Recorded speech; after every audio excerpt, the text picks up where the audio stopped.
مساء الخير على كل متابعين قناة ميكانيك الصعيد. في ناس كتير من متابعين القناة سألوني فتيس السوزوكي عامل كام.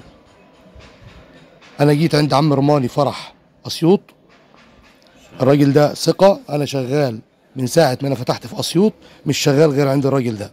الراجل ده أي حد يجي ياخد من عنده قطعة أنا المسؤول بيها. عم رماني فرح. صباح الخير يا عم وفيق، وبنصبح على كل مشاهدين القناة.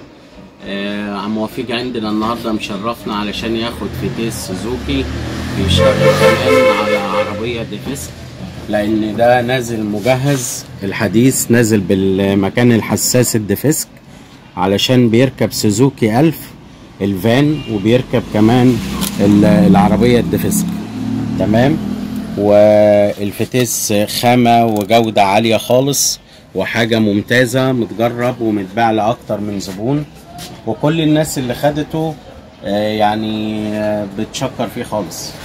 وعم وفيق من الناس الميكانيكية اللي يعني فاهمة في الموضوع ده، وفاهمة في العربية التمنية والسوزوكي الماروتي، وبيجرب شغلنا والحمد لله. يعني الشغل بيسترنا وبيستر ميكانيك الصعيد، وعشان كده هو بيهتم انه دايما ينزل لكم كل جديد بيوصل للمحل علشان خدمة كل متابعين القناة وكل الناس اللي بتبقى محتارة في فك فتيس. النهاردة عشان تفك فتيس هتصرف لك مثلا 2000 جنيه، والفتيس دايما لما بيتفرتج مش بيرجع زي ما كان.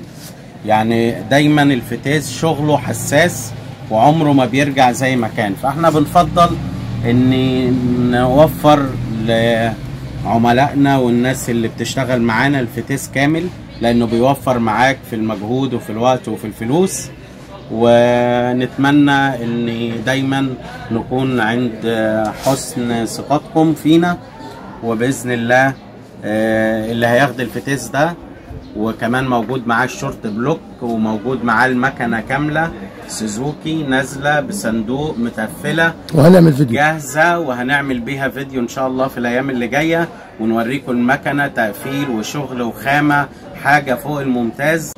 عايز اقول لكم برضو ان ثمن الفتيس النهارده 6000 وكسر، بس احنا طبعا بنعمل خصم لمشاهدين قناه ميكانيك الصعيد، وعم وفيق ده غالي علينا وشغال معانا من زمان، فاحنا طبعا برضو بنعمل خصم ليه ولزباينه ولحبايبه، علشان لازم نعمل معاكم واجب. واحنا مكاننا اسيوط شارع البل، محل روماني سوزوكي، ولينا كمان فرع تاني في شارع السادات الرئيسي بجوار عاطف فرنسا.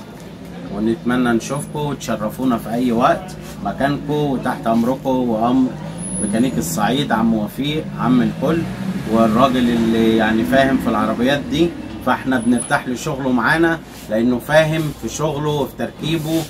يعني مش بيعمل اي كلام وخلاص زي اي ميكانيكي مش فاهم في التمنيات دي وفي العربيات دي، لكن ده شغلانته، الراجل فاهم فيها، فاحنا بنحترمه وبنحترم كل زباينه ونتشرف بيكم في اي وقت. شكرا خالص يا عم رماني.